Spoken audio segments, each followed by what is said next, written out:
시편 42편 1절로 11절까지의 말씀을 제가 한 절, 여러분들이 한 절씩 교독하시고 11절은 합독하여서 읽도록 하겠습니다. 자진 줄 알고 제가 먼저 읽습니다. 하나님이여, 사슴이 시냇물을 찾기에 갈급함 같이 내 영혼이 주를 찾기에 갈급하니이다.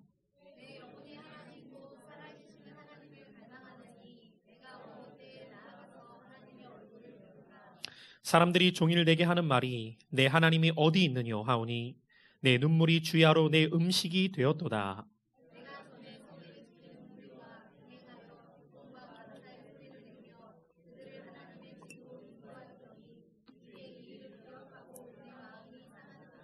내 영혼아, 내가 어찌하여 낙심하며 어찌하여 내 속에서 불안해하는가? 너는 하나님께 소망을 두라. 그가 나타나 도우심으로 말미암아 내가 여전히 찬송하리로다.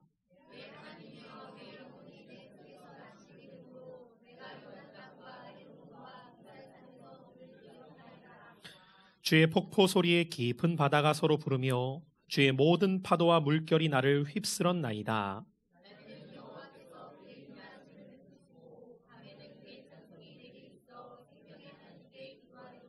내 반석이신 하나님께 말하기를 어찌하여 나를 잊으셨나이까? 내가 어찌하여 원수의 압제로 말미암아 슬프게 다니나이까 하리로다.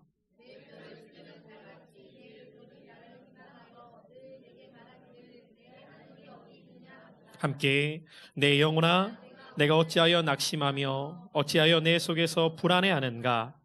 너는 하나님께 소망을 두라. 나는 그가 나타나 도우심으로 말미암아 내 하나님을 여전히 찬송하리로다. 아멘.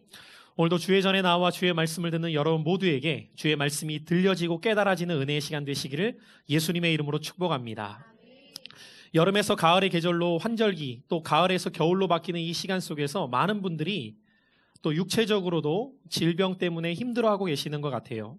오늘 오전에도 한 자매를 제가 좀 기도해 주었는데 각각의 우리의 육체에도 여러 가지 몸에 이상이 나타나고 질병이 찾아올 때 우리는 때로는 약국에 또 병원에 가서 처방을 받고 치료를 받듯이 우리의 영혼도 우리의 마음도 때로는 처방이 필요하고 치료가 필요할 때가 있습니다. 그래서 저는 지난 3시간 오늘까지 앞에서 말씀을 통해 우리에게 주시는 주님의 처방전을 함께 생각해 가고 있는데요. 지지난주에는 염려에 대해, 지난주에는 외로움에 대해 나누었다면 오늘 이 아침 저는 여러분들과 함께 낙심 처방전이라는 말씀의 제목으로 함께 하나님의 말씀을 통해 은혜를 나누고자 합니다. 여러분들이 한 가지 질문과 함께 오늘 말씀을 나누었으면 좋겠는데요. 혹시 최근에 여러분들 중에서는 낙심한 일들을 경험해 본 분들이 계십니까? 아니, 이렇게 묻기도 전에 오늘 이미 간증을 통해서 낙심한 분이 계셨죠. 우리 모두는 살아가면서 삶 속에 크고 작은 일들로 인해서 낙심이 찾아올 때가 있어요. 어떨 때에는 너무 경제적으로 어려워서 낙심이 들 때가 있어요.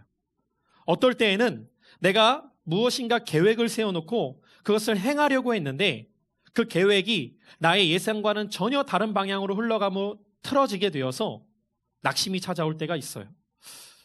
본래 제가 알기로는 우리 태연 형제가 지난주에 저한테 말하기는 목사님, 제가 이번 주에는 이전부터 친구와 약속해 놓았던 해외여행이 있어서 이번 주에는 뵙기가 어려울 것 같아요 라고 해서 그런가 싶어서 그 다음 주에 보자고 했는데 어저께 버스킹을 준비하고 있는데 누가 툭 들어오는데 태연인 거예요. 반갑기도 하면서 궁금하기도 했죠. 분명히 해외를 가기로 했던 친구가 제가 금요일 날에도 카톡을 보냈거든요. 조심히 잘 다녀오라고. 네라고 단문까지 왔는데 어찌된 일인가 물어봤더니 계획이 틀어졌대요. 얼마나 낙심될까요? 전화 한편으로는 주의를 올 수 있어서 얼마나 또 기뻤는지. 계획이 뜻대로 되지 않을 때 우리의 마음은 낙심이 찾아올 때가 있죠. 또 집에서 그냥 생활하고 있는데 오늘 전화 한 통을 받게 되었는데 우리 가족 중에 누군가가 사고를 당하게 되었다는 소식을 듣거나 어떠한 일들을 경험하게 될 때 우리는 낙심이 될 때가 있습니다. 그리고 이렇게 또 청년들 취업난으로 인해서 힘들어하는 시기들을 살아가고 있는데 내가 열심히 취업을 준비하고 이력서를 30통 이상을 준비해서 내가 회사마다 다 보냈는데 단 한 곳에서도 합격이라는 소식을 듣지 못할 때 우리의 마음은 낙심이 찾아오기도 하죠. 대학생들은 어때요? 이렇게 한 학기를 마무리하고 나름대로 열심히 기말고사를 준비해갖고 시험장에 들어갔는데 아는 문제가 하나도 없어요. 얼마나 낙심될까요? 각각 인생 속에서 크고 작은 일들로 우리는 낙심이 될 때가 있습니다.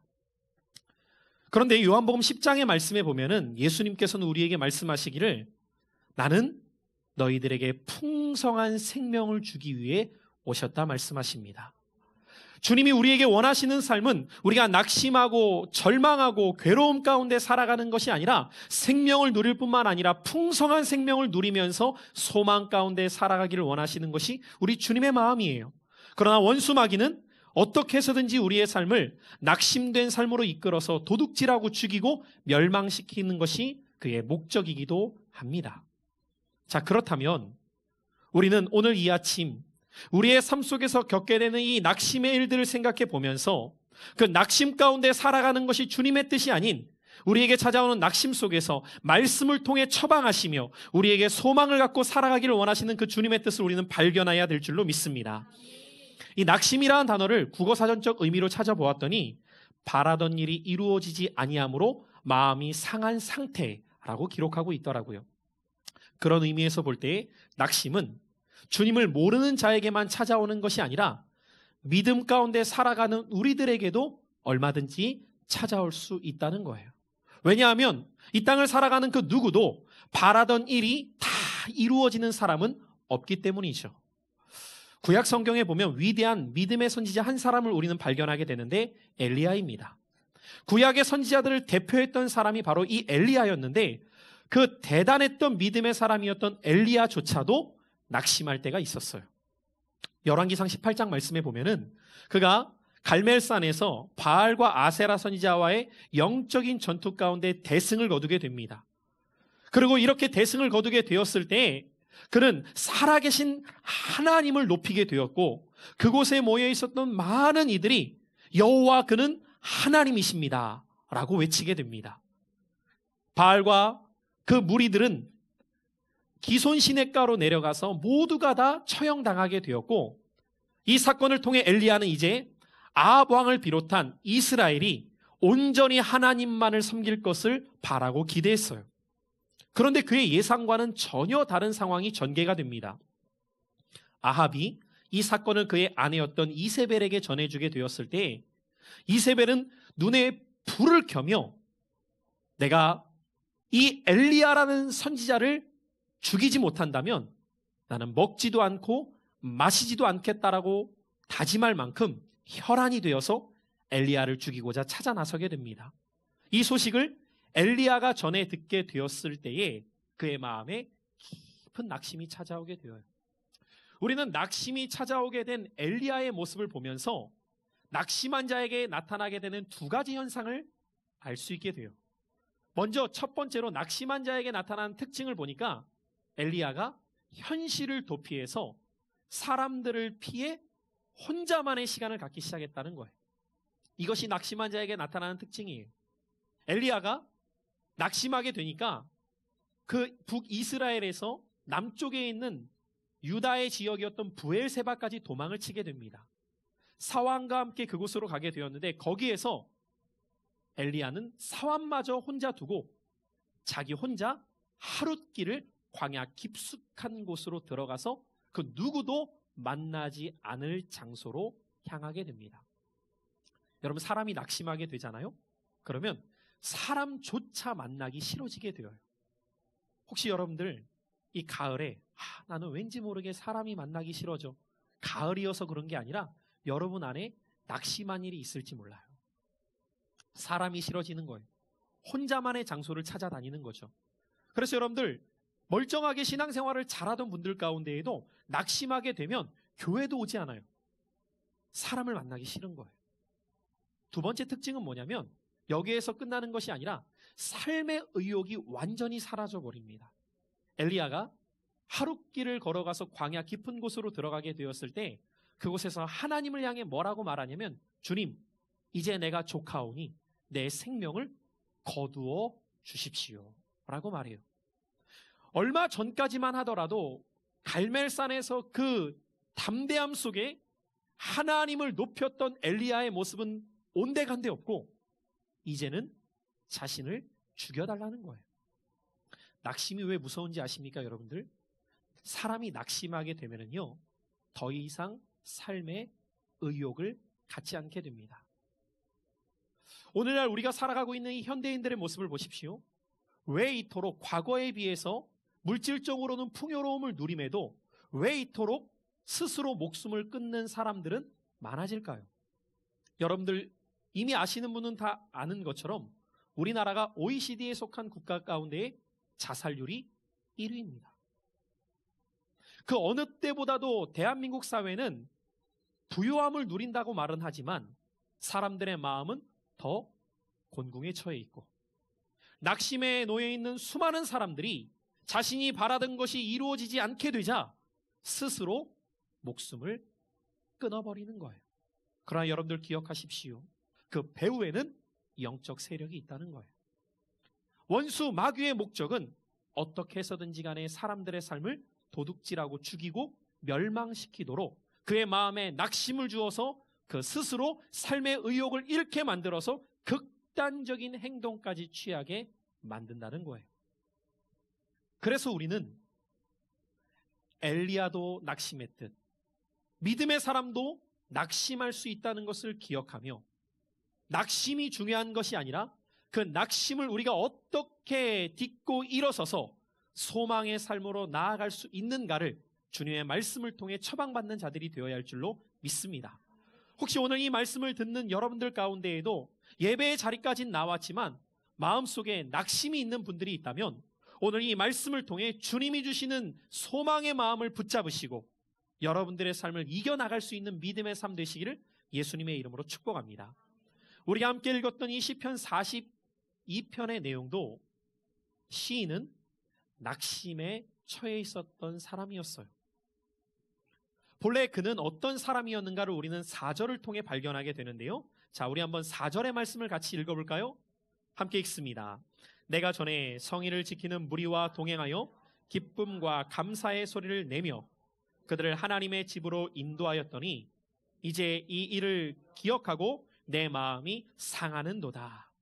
오늘 지금 시인은 과거를 회상하면서 이렇게 말합니다. 그는 이전에 예배를 인도했던 사람 중에 한 사람이었던 것 같아요. 많은 사람들을 데리고 예배의 자리로 나와서 함께 기뻐하며 하나님께 영광을 올려드렸던 사람이었어요. 오늘날로 말한다면 아마 교회의 중요한 직분자 중에 한 사람이었을지 모릅니다. 그래서 함께 열심히 믿음 생활하며 자기만이 아니라 주변에 있던 사람들까지도 권고하고 독려해서 함께 믿음 안에 즐거움 가운데 신앙생활했던 사람이었어요. 그런데 어느 날 그에게 낙심을 가져오는 아주 힘겨운 일이 벌어지게 됩니다. 이 시편 42편에 대해서는 정확히 오늘 이 시인이 누구인지, 그리고 그가 이런 글을 써내려갈 때 역사적인 배경이 어떤 상황인지에 대해서 이야기가 좀 분분해요. 정확히 알기가 좀 힘듭니다. 많은 학자들은 이 시편 42편이 다윗이 사울을 피해서 낙심한 상황 가운데 기록했을 것이다 추측은 하지만 그 또한 정확하게 알 수는 없어요. 그러나 중요한 것은 그가 누구인지 어떠한 상황에 처해 있는지 정확히 알지 못한다 할지라도 그가 이런 낙심한 마음을 갖고 있던 상황은 오늘 우리가 살아가는 삶의 환경 속에서 우리 또한 다양한 일들로 인해서 우리의 삶에 찾아오는 낙심을 경험하기 때문에 그가 어떻게 이 낙심의 상황 속에서 그 상황을 딛고 일어섰는가를 우리는 주목해 볼 수 있는 것이죠. 자, 오늘 이 시인은 자신을 괴롭히는 사람들, 그래서 자기가 더 이상 그곳에 있지도 못하고 도망쳐야 될 수밖에 없었던 상황 가운데 눈물 지으며 이 글을 써내려가고 있는 겁니다.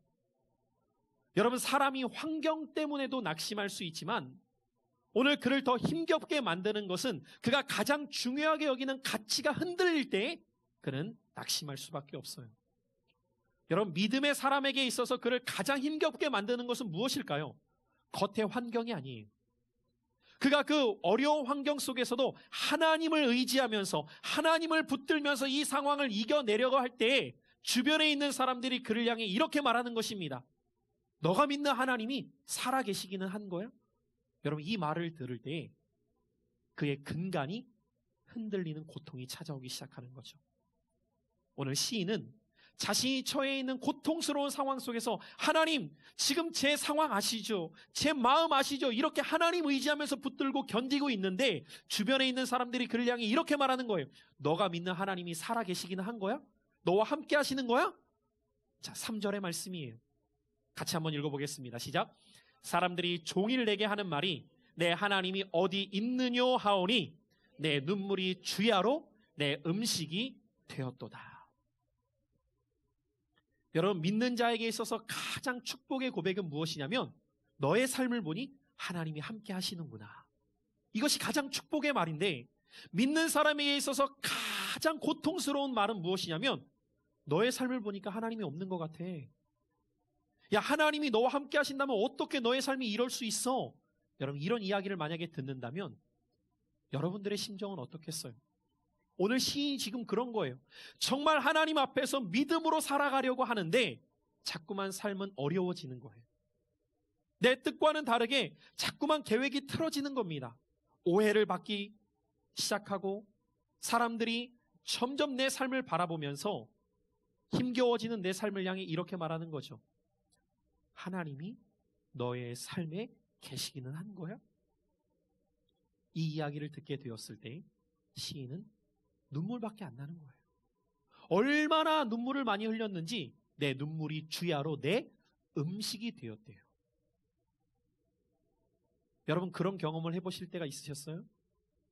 너무 낙심이 되어서 사람들을 만나기도 싫고 삶의 의욕은 끊어지고 눈물만 나는 거예요. 하염없이 그냥.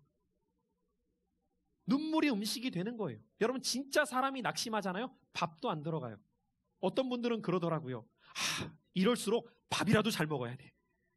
여러분, 그건 밥이라도 먹을 수 있는 힘이 있는 사람이 하는 말이지 너무 사람이 낙심되면요 먹을 생각조차 나질 않아요. 그냥 눈물만 나요. 여러분이 만약에 그런 경험을 해보셨다면 여러분들은 어떻게 그 상황을 딛고 일어설 수 있겠어요? 오늘 시인은 사방이 막혔고 아무도 이해하지 못하는 상 속에서 괴로워하는 그 순간에 어떻게 낙심을 처방받을 수 있었을까요? 오늘 시편 42편은 이런 낙심에 처해 있는 자들을 향해 어떻게 주님이 우리에게 처방전을 주시는가를 세 가지로 말씀하고 계십니다. 오늘 이 말씀이 여러분들에게도 동일한 처방전으로 작용되어지시기를 주님의 이름으로 축복합니다. 첫째로 주께서 우리에게 주시는 처방전은 무엇이냐? 기도의 자리로 나아가야 한다는 것입니다. 시편 42편 전체는 시인의 눈물 지은 기도의 내용들이 이어져 가고 있어요. 특별히 그 가운데에서 우리 1절로 2절의 말씀을 주목해 보죠. 함께 1, 2절의 말씀을 읽어봅니다. 시작. 하나님이여, 사슴이 시냇물을 찾기에 갈급함 같이 내 영혼이 주를 찾기에 갈급하나이다. 내 영혼이 하나님 곧 살아계시는 하나님을 갈망하나니 내가 어느 때에 나아가서 하나님의 얼굴을 배울까? 여러분, 오늘 이 시인의 고백 가운데 그의 기도 가운데 특별히 우리가 주목해야 될 표현이 있습니다. 1절에 보니까 하나님이여, 그분을 부르면서 사슴이 시냇물을 찾기에 갈급함 같이 내 영혼이 주를 찾기에 갈급하나이다 라고 기도하고 있어요. 여러분, 우리가 이 시인의 표현을 이해하려면 당시 유대 지역을 조금 이해해야 돼요. 이스라엘이라고 하는 지역은요, 건기와 우기가 매우 뚜렷한 지역이에요. 그래서 우기 때에는 10월 말부터 3월 말까지 비가 내리다가 건기가 되어지는 3월 말부터 10월 중순까지는 단 한 방울의 비도 내리지 않습니다. 그래서 나중에 여러분들이 기회가 되셔서 이스라엘을 가보시면요, 이스라엘 지역을 여러분들이 바라보실 때 계절천이 흐르는 것을 볼 때가 있어요. 우기 때 여러분들이 가보시면 계절천이 흐르게 되는데 그 계절천은 어떤 곳이냐면 우기 때에 비가 내려서 그때만 잠깐 흐르는 강을 계절천이라고 말해요. 그것을 와디라고 불러요. 그런데 이 계절천이 건기가 되잖아요. 그러면 비가 전혀 오지 않기 때문에 여러분들이 건기 때의 이스라엘을 가보면요, 물이 흘러갔던 흔적만 남아있는 메마른 땅을 볼 수 있습니다. 그것을 계절천 와디라고 불러요. 그런데 오늘 시인이 여기에서 지금 사슴이 시냇물을 찾기에라고 말하는 것은 이 와디를 말하고 있는 것이 아닙니다. 이스라엘 지역 가운데에는 이 와디가 있는가 하면 물의 근원이 솟아나는 시냇물이 있어요. 이곳은 계절에 상관없이 사시사철 물이 있는 곳이에요. 여러분 한번 생각해 보십시오.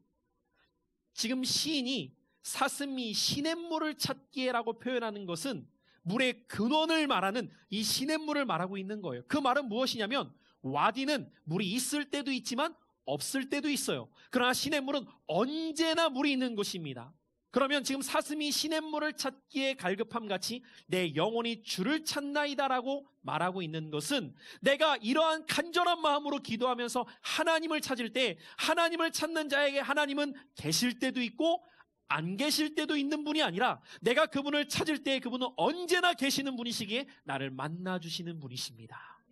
이렇게 기도하고 있는 거예요. 여러분, 여러분들의 삶 가운데에서 기도가 왜 중요한지 아십니까?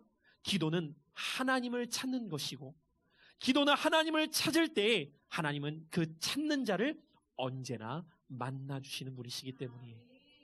와디처럼 잠깐 있다가 없기도 하고 없다가 있기도 하신 분이 아니라 그분은 사시사철 언제나 내가 그분을 찾을 때 만나주시는 분이시기에 오늘도 기도하는 자는 그 주님을 만날 줄 믿습니다. 여러분, 그것이 기도의 중요성이에요. 오늘 시인은 그렇게 고백하는 거예요. 내 영혼이 사슴이 시냇물을 찾기에 갈급함 같이 나도 주님을 찾기에 갈급하나이다. 여러분, 때로는 우리의 삶의 낙심이 우리를 너무 힘들게 할 때가 있지만 그 낙심이 믿는 자에게 복이 될 수 있는 것은 그 낙심을 통해 우리는 주님을 찾기 시작하기 때문이에요.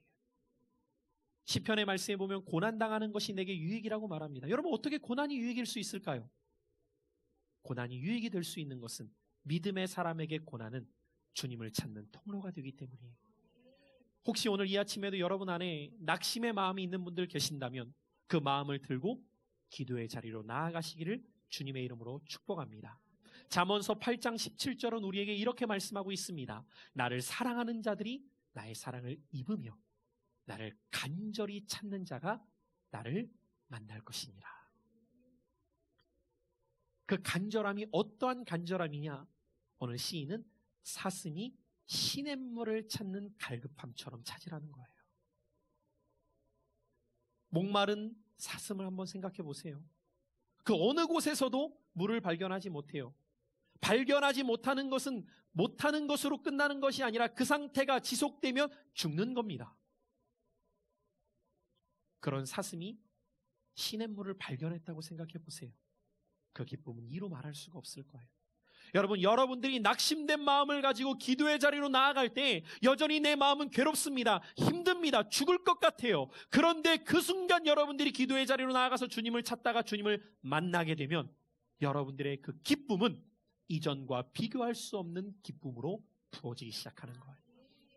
그래서 주님은 저와 여러분들을 향해 이렇게 말씀하시는 거예요. 낙심된 자는 기도의 자리로 나아가라. 이것이 우리에게 주시는 주님의 첫 번째 처방전인 거예요. 여러분은 낙심이 찾아올 때 기도하는 사람이십니까? 아니면 낙심할 때 혼자 숨고 끝나는 사람이십니까? 주께서 우리에게 오늘 이 말씀을 통해 원하시는 삶은 낙심했을 때 기도의 자리로 나아가라는 거예요. 어떤 분들은 이렇게 말합니다. 목사님, 기도한다고 제 환경이 바뀌나요? 기도한다고 취업이 되나요? 기도한다고 문제가 해결되나요? 여러분, 기도해서 즉각적으로 그렇지 않을 수 있어요. 그런데 왜 기도해야 되죠?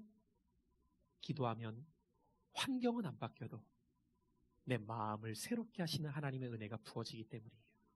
빌립보서 4장 6절 이하는 우리에게 말씀합니다. 아무것도 염려하지 말고 오직 모든 일에 기도와 간구로 너희 구할 것을 하나님께 아뢰라. 그리하면 모든 지각에 뛰어나신 하나님의 평강이, 하나님의 무엇이요? 평강이 그리스도 예수 안에서 너희 마음과 생각을 지키시리라. 환경은 안 바뀔지 몰라요. 그러나 여러분들의 마음을 지켜주시는 거예요.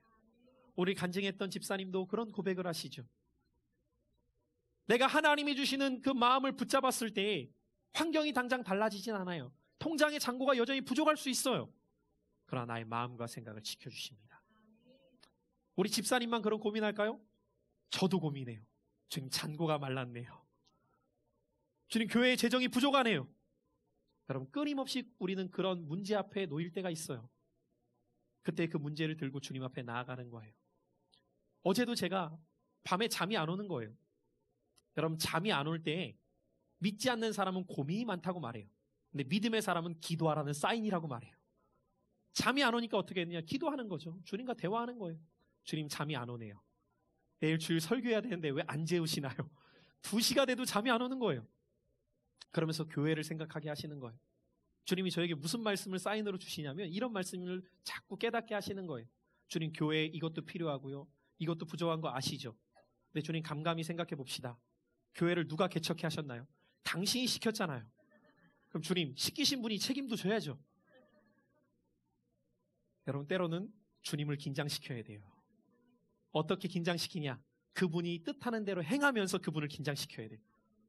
행하지 않고 머물러 있으면 주님이 일하실 수 없지만 그분이 말씀하실 때 믿음으로 나아가면 그분이 행하시기 시작하는 거예요. 내가 주님입니까? 당신이 주님이십니까? 내가 주인입니까? 당신이 주인이십니까? 아시죠? 패스. 그럼 그런 믿음이 우리 안에 있어야 되는 거예요. 누가 그 믿음을 소유할 수 있을까요? 기도하는 사람이에요. 기도하지 않으면 이 믿음이 들어올 수가 없는 거예요. 그런데 기도할 때 마음과 생각을 지켜주십니다. 오늘도 이 아침 여러분들의 삶의 문제는 산적할 수 있어요. 여전히 남아있을 수 있어요. 그때 여러분들 그걸 들고 주님 앞에 나아가십시오. 주님이 여러분들에게 능력의 근원이 되어 주실 것입니다.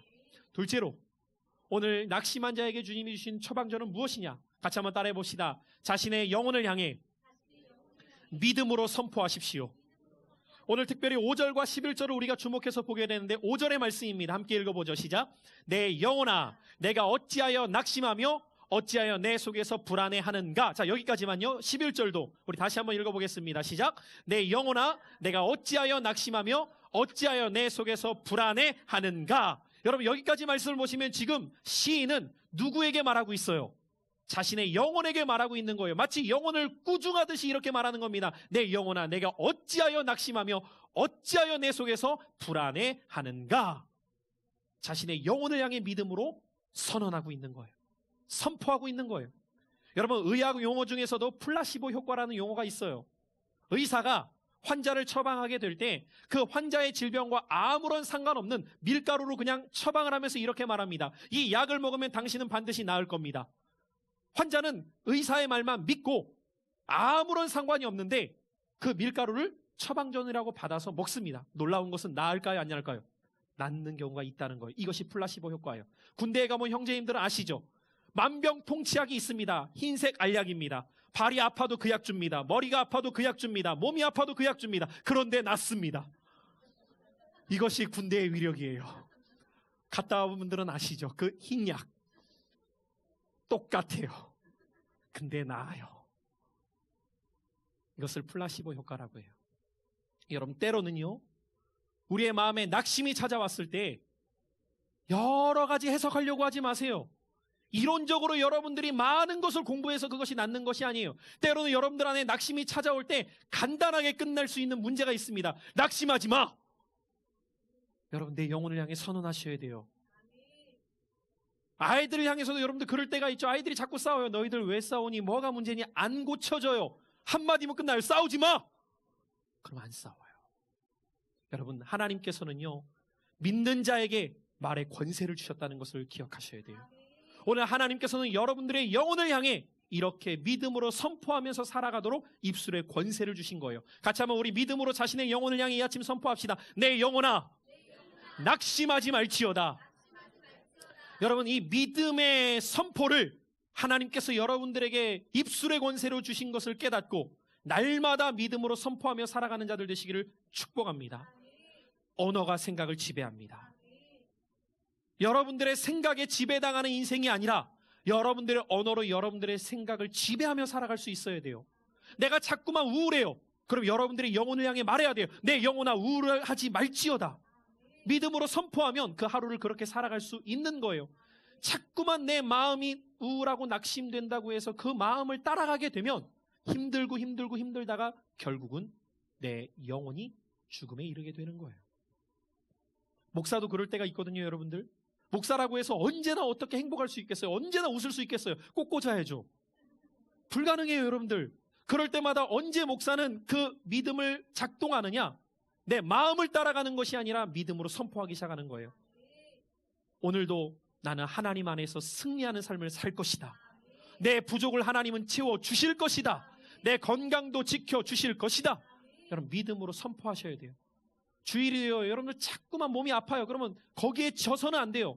여러분들 영혼에게 선포해야 돼요. 내 영혼아, 강건할지어다. 오늘도 내 몸에 질병을 주는 악한 영의 역사는 떠나갈지어다. 오늘도 나에게 건강을 주시는 하나님을 나는 찬양할 것이다. 나는 예배를 승리할 것이다. 믿음으로 살아갈 것이다. 여러분, 믿음의 선포는 놀라운 역사하는 힘이 있어요. 오늘 시인은 복잡하게 말하고 있지 않아요. 내 영혼아, 어찌하여 낙심하느냐? 왜 불안해하느냐? 꾸짖기 시작하는 거예요. 눌리지 않는 거예요. 여러분, 믿음으로 여러분들의 심령을 일으켜 세우는 삶을 누리시기를 축복합니다. 디모데후서 1장 7절은 우리에게 말합니다. 하나님이 우리에게 주신 것은 두려워하는 마음이 아니다. 오직 능력과 사랑과 절제하는 마음이니.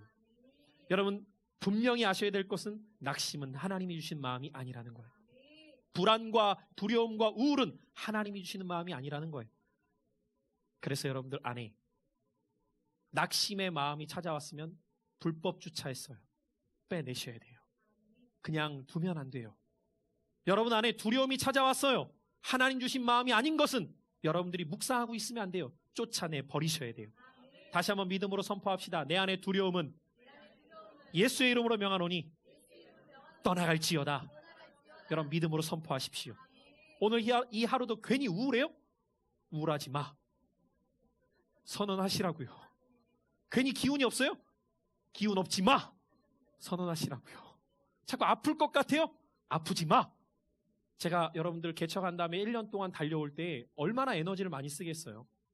제가 몸이 좀 아프려고 해. 그럼 제가 스스로 말해요. 아플 시간 없어. 스스로를 향해서 믿음으로 선포하는 거예요. 아프지 마. 지금 아플 때 아니야. 그러면 털고 일어나는 거예요. 여러분, 제가 지난 1년 동안 병원에 가본 적이 없어요. 약도 안 먹었어요. 이쯤 되면 목이 아플 때가 됐는데 싶은데 아플 때가 아니에요. 사람은 하나님께서 주신 믿음이 있어요. 그 믿음을 어떻게 작동하며 살아가느냐에 따라 삶은 달라지게 되어 있어요. 오늘 여러분들의 입술의 권세를 붙잡고 살아가시길 축복합니다. 사단은 여러분들이 입술을 빼앗아가요. 지난 1주년 감사예배 때 오신 목사님이 너무 귀한 메시지를 우리들에게 주셨죠. 무엇을 지키자? 입 지키자, 입. 힘을 쓸 때 어떻게 하자? 이렇게 하자고 그랬잖아요. 이렇게 하는 사람 없다고 그랬잖아요. 여러분들이 믿음으로 살아가실 때 여러분들의 입술을 믿음으로 지켜나가셔야 돼요. 선포하시기를 축복합니다. 마지막 세 번째로, 낙심한 자에게 하나님이 주신 처방전은 무엇이냐? 하나님께 소망을 두십시오. 5절 하반절이 이렇게 말합니다. 하나님께 소망을 두라. 누가? 너는. 자신의 이름을 넣어서 한번 우리 고백하죠. 성모가 하나님께 소망을 두라. 시작. 제 이름을 하신 분들은 좋으신 분들인 거예요. 다시 한번. 성모가 하나님께 소망을 두라. 왜 소망을 둬요? 그가 나타나 어떻게 하셔요? 도우심으로 말미암아 내가 여전히 찬송하리로다. 시인은 과거에 찬양했던 사람이었어요. 근데 과거만이 아니라 현재도 여전히 그렇게 주님은 나에게 찬송케 하실 거야. 이 믿음이 있어야 돼요. 그럼 여러분들이 하나님께 소망을 정말 두며 살아가려면 하나님이 어떤 분이신가를 알아야 돼요. 내가 소망을 둘 분이 어떤 분인지도 모른 채 그분께 소망을 둘 수는 없기 때문이죠. 그래서 성경 전체를 통해 우리는 하나님이 어떠한 분이신가를 알아가야 되는 거예요. 정말 내가 그분을 소망할 분인가? 특별히 오늘 시인은 이 42편에서 그 소망을 둘 하나님이 어떤 분이신가를 4가지로 설명하고 있는데요. 이전의 말씀에 보니까 그분은 살아계신 분이래요. 하나님은 살아계십니다. 우상처럼 사람이 만들어 놓고 말도 못하고 보지도 못하고 걷지도 못하는 분이 아니라 오늘 우리의 육신의 눈으로는 보이지 않지만 지금도 하나님은 살아계셔서 우리와 함께 하시는 분이십니다. 그분을 우리는 임마누엘이라고 고백하는 거예요. 그래서 우리는 그분께 소망을 둘 수 있어요. 살아계신 분. 두 번째로 오늘 5절에 보니까 그분은 나를 도우시는 분이래요. 사람 안 계시면 뭐예요? 돕지 못하면. 살아계셔서 나를 도와주시는 분. 도와주시는 분. 세 번째로 8절에 보니까 생명의 하나님이시래요. 그분은 우리를 죽어갈 때에도 우리에게 생명을 공급하시는 분이래요. 원수 마귀는 우리를 도둑질하고 죽이고 멸망시키지만 그분은 우리에게 생명을 공급하시는 분. 여러분, 죽을 것 같은 상황에 놓여 있어도 우리는 죽지 않을 수 있는 것은 그분이 생명의 근원이시기 때문에.